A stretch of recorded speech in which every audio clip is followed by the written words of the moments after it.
Porque el oído es el órgano de la fe. Te traigo gotas óticas, la viva voz del Evangelio en medio del ruido.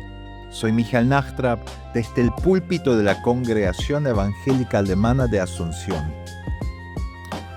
Hoy, número 6, versículos 22 al 27. ¿Cómo me bendice el Señor?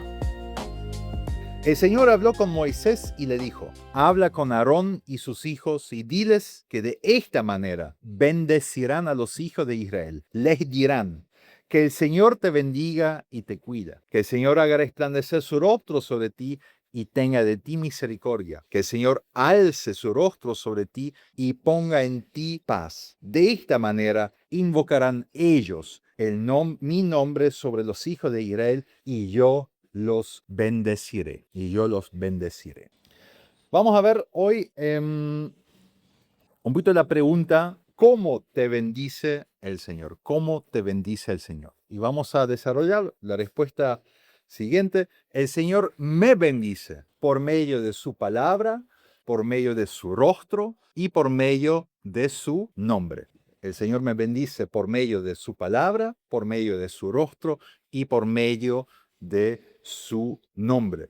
Eso es muy interesante a mi modo de ver, cómo Dios diseña aquí esta bendición, porque de cierta forma subsana algo en nosotros que más terror nos causa, No sé si ustedes alguna vez escucharon el concepto de ostracismo. ¿Algo con ostra? ¿Mm? ¿Algo con ostra? Algo con ostras, ojalá. Ostracismo, viejo concepto. La verdad, digamos, empezó como algo interesante cuando en las ciudades griegas una persona corría el peligro de convertirse en un tirano. El pueblo podía decidir de mandarlo 10 años para afuera, digamos, ¿no? Antes de que se convierta en un tirano había una votación y ahí se votaba, y eso se llamaba ostracismo, es decir, expulsar a esa persona durante 10 años fuera de la ciudad.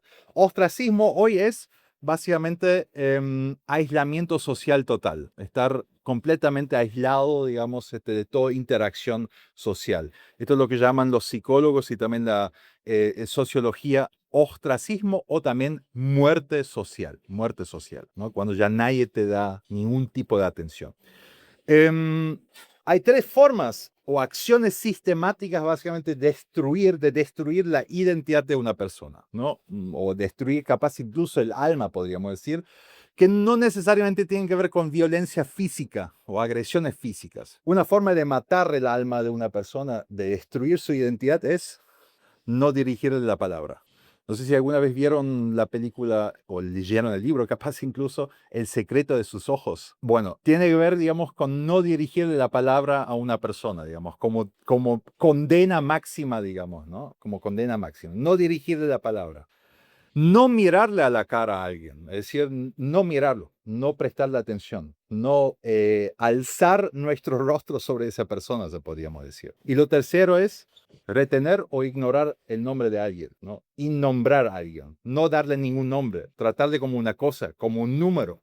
Estas son las tres formas mejores para destruir la identidad y el alma de una persona. No hace falta violencia física, hacen falta esas tres simples acciones sistemáticas.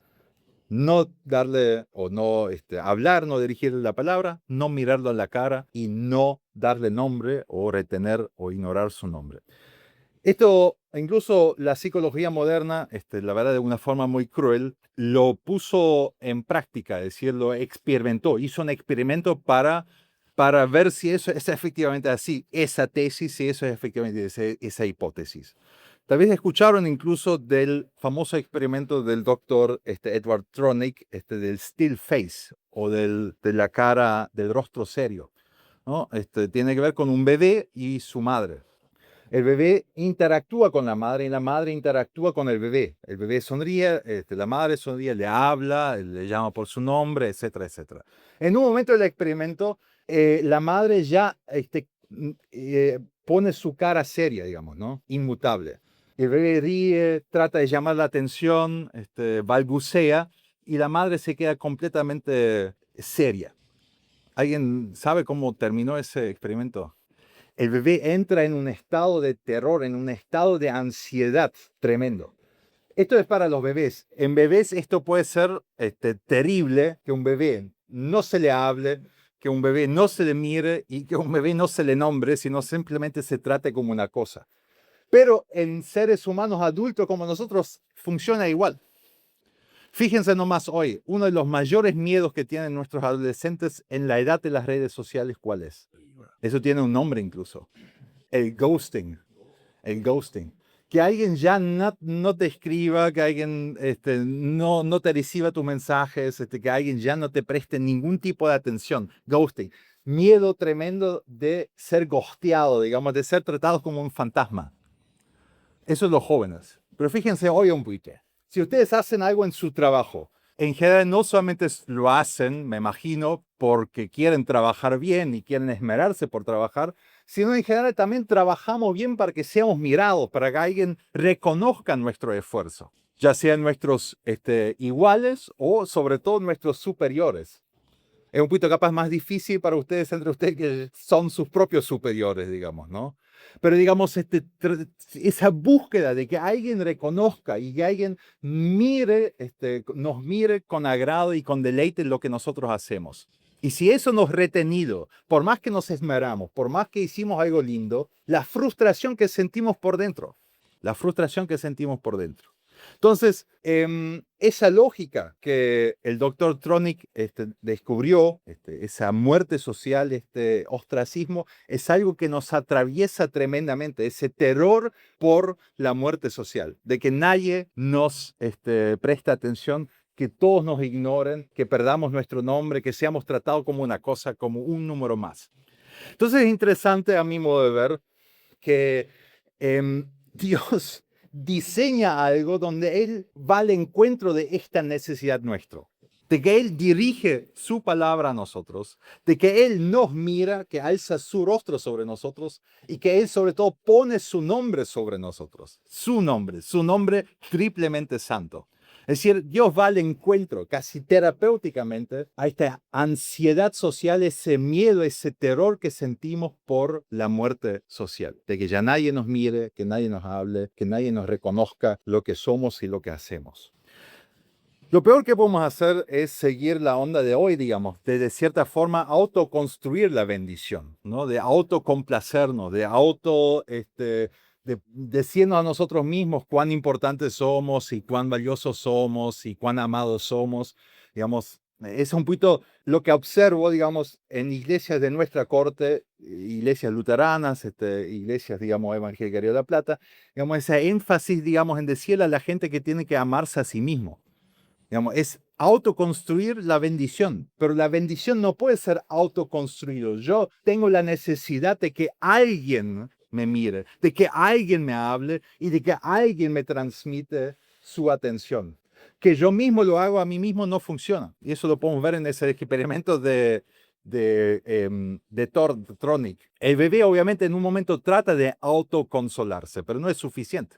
Necesita que su madre interactúe, que lo mire con deleite, que se ría con él. Y así nosotros también necesitamos eso profundamente.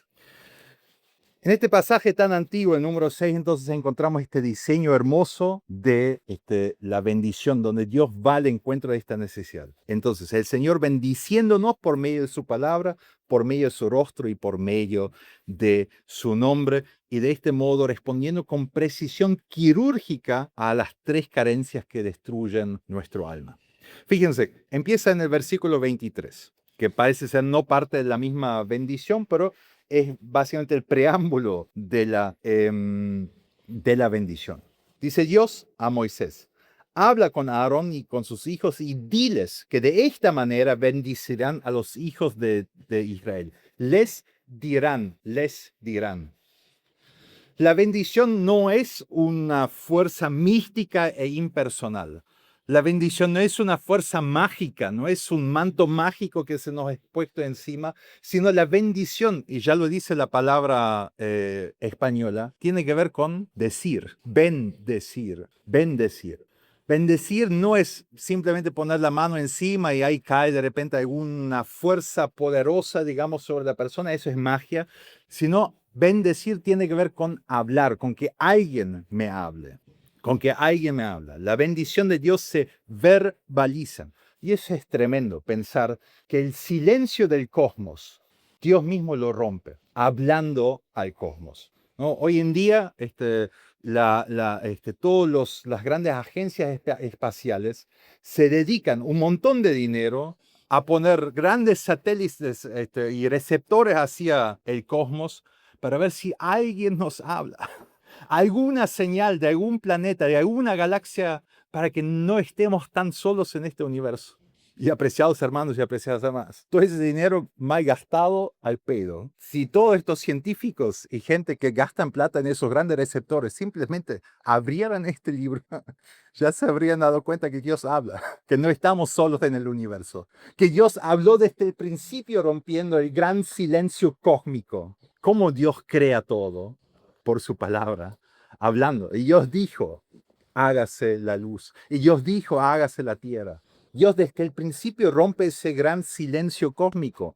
No estamos solos en el universo, no estamos solos en nuestra vida, no estamos solos en nuestro propio encerramiento, sino Dios, la palabra de Dios rompe ese silencio. Maravilloso. No conozco otro Dios que sea igual a ese Dios, a mi Dios, que me habla, que nos habla.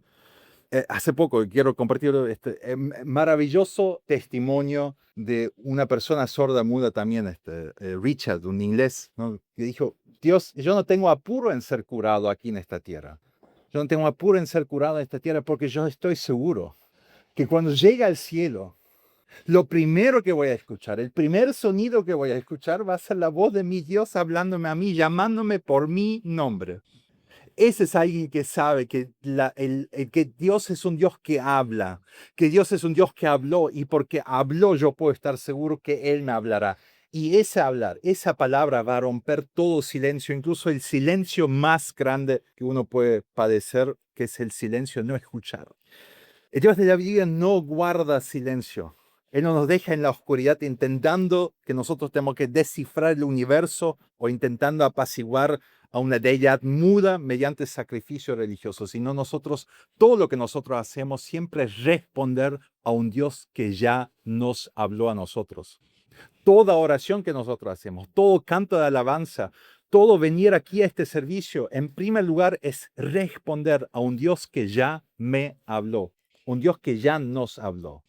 Yo no necesito obligarle a Dios que me hable. Toda mi vida es respuesta a su palabra. Y esto le costó caro a Dios.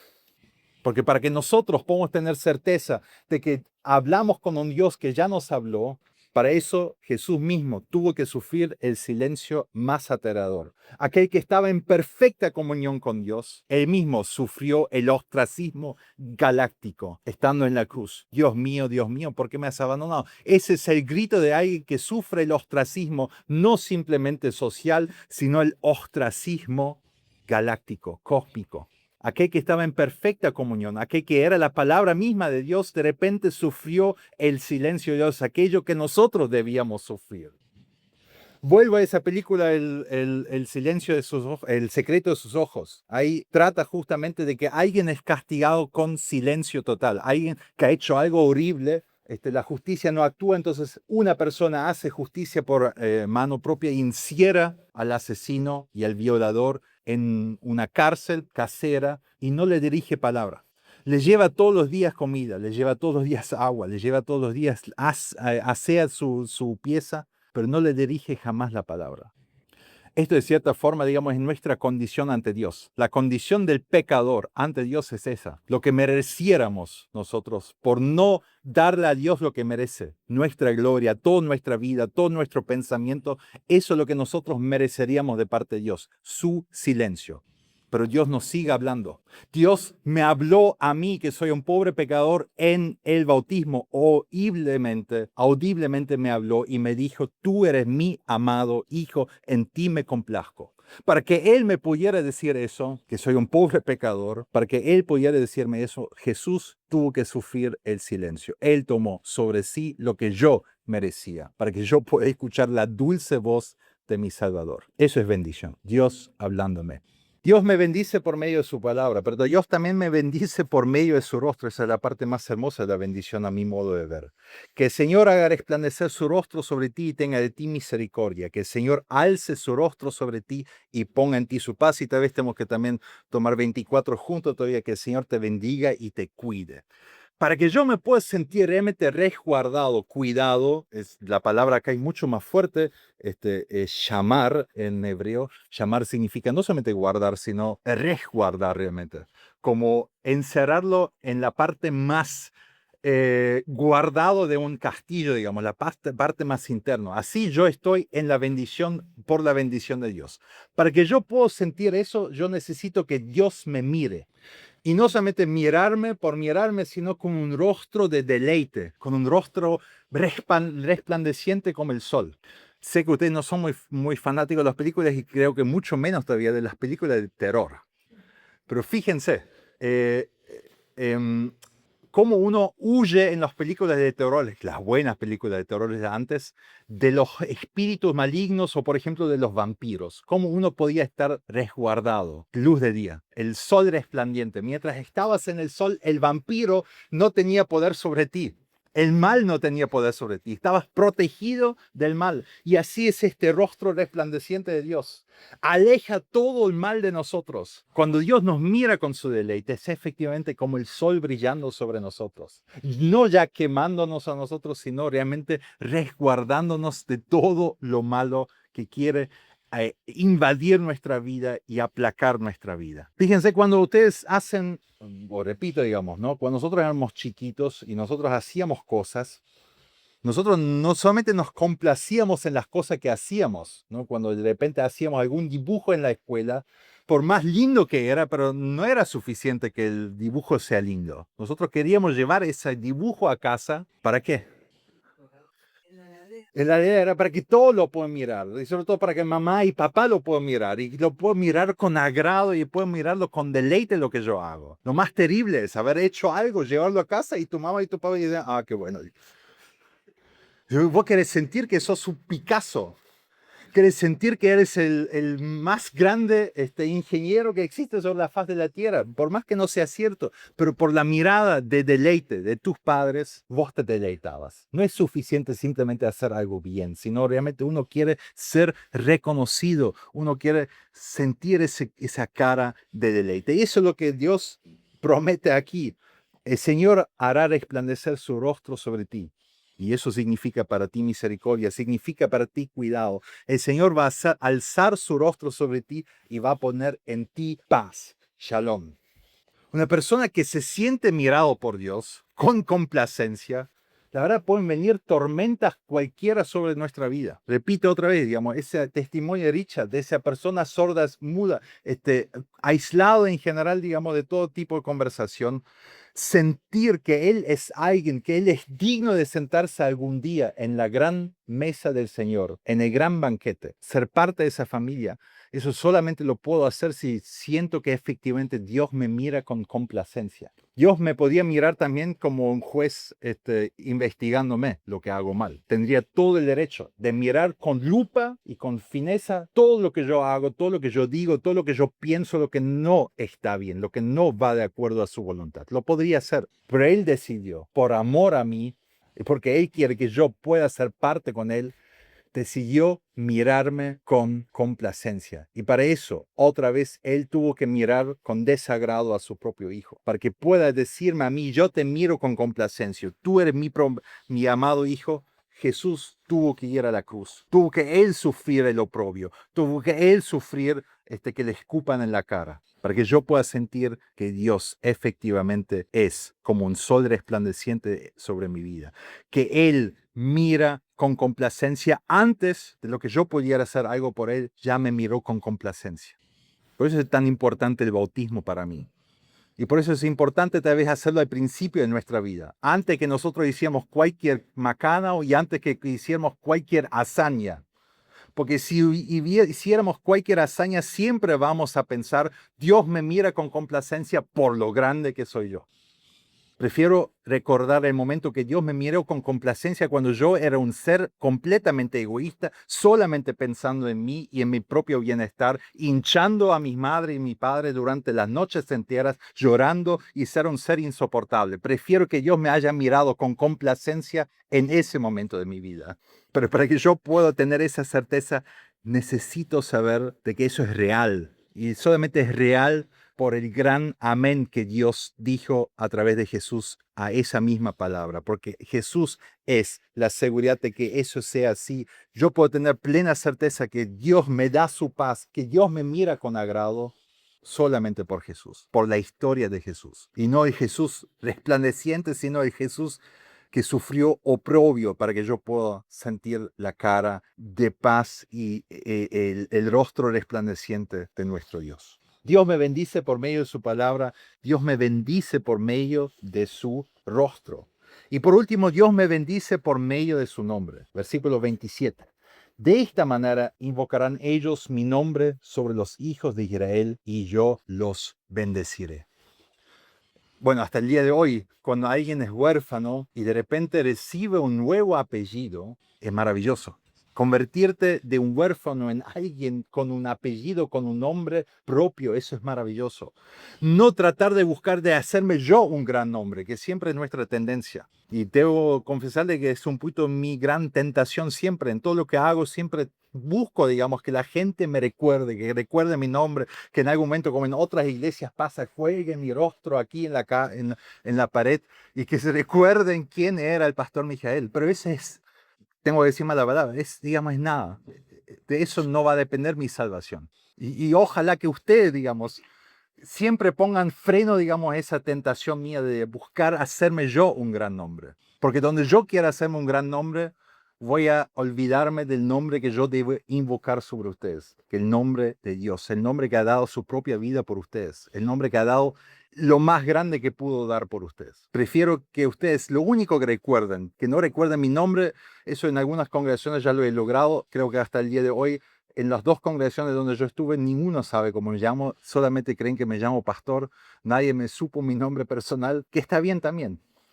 Y prefiero que acá también sea así, que se olviden de Mijael, pero se recuerden una y otra vez que a pesar de mis grandes falencias, que he buscado una sola cosa a través de mis grandes falencias, engrandecer el nombre del Señor, el único que merece ser invocado sobre ustedes, el que los ha comprado a gran precio, el que es un pastor fiel que nunca se va de vacaciones, un pastor que no le va a fallar, un pastor que no se va a morir, un pastor que no se va a ir. Su nombre prefiero que sea invocado una y otra vez sobre ustedes, porque si eso sucede, ustedes serán bendecidos. Porque ustedes se recordarán que no son solamente miembros de la iglesia del pastor Mijael, sino que ustedes son miembros de la iglesia de Jesucristo.